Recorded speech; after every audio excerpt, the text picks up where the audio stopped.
যদি ডিমের ঝামেলা ছাড়াই সকালবেলা এরকম নরম তুলতুলে পিঠা বানিয়ে নেওয়া যায়, আর সেটা একদম যদি ভাপা পিঠার স্বাদ পাওয়া যায়, নারকেল কোড়ানোর সাথে গুড়ের ফ্লেভারে ভরপুর। আসসালামু আলাইকুম এভরিওয়ান, সবাই কেমন আছেন? আশা করি ভালো আছেন। আজকে আমি অসম্ভব মজার একটি পিঠা রেসিপি আপনাদের সাথে শেয়ার করব। এখানে আমি খেজুরের গুড় নিয়েছি, গুড়টা আমি গ্রেট করে নিয়ে নিলাম। দিয়ে দিলাম এখানে চিনি, দিয়ে দিচ্ছি এখানে কুসুম গরম পানি। চিনি আর গুড়টা কিন্তু গরম পানিতে খুব ভালোভাবে মেশানো যায়। এখন এখানে আমি দিয়ে দিলাম জাল করে রাখা দুধ, দিয়ে দিলাম প্রথমে এখানে ময়দা, আর 1 কাপ দিইনি, এখানে 1 কাপের কম পরিমাণ আমি দিয়েছি চালের গুঁড়া, বেকিং পাউডার, বেকিং সোডা। আমি বেটারের ঘনত্বটা বুঝে আবারও 1 কাপ পরিমাণ এখানে আমি চালের গুঁড়ো অ্যাড করলাম, মোট 1.5 কাপ। আর ময়দা দিয়েছি 1 কাপ।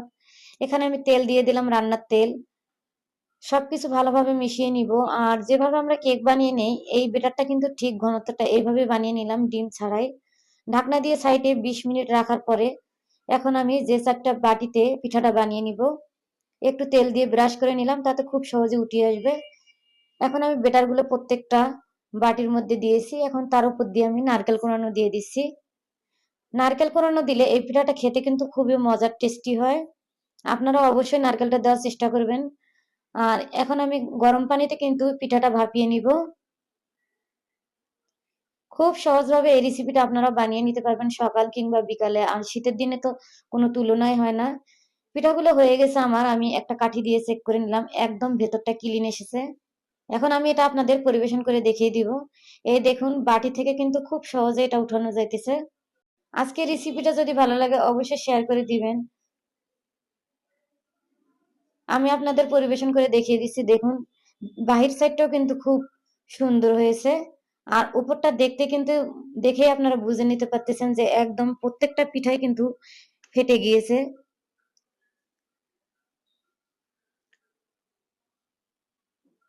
যেহেতু নারকেলগুলো গুড়ের সাথে মিশিয়ে একদম লাল হয়ে গেছে,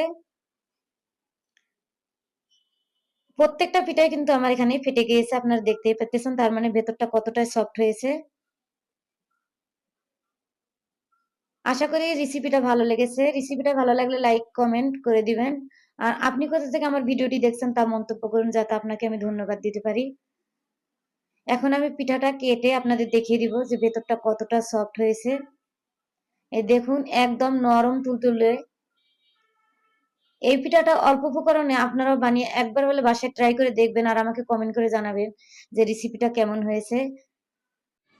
সবাই ভালো থাকবেন, সুস্থ থাকবেন। আবারও নেক্সট ভিডিওতে অন্য কোনো রেসিপির সাথে কথা হবে। আল্লাহ হাফেজ।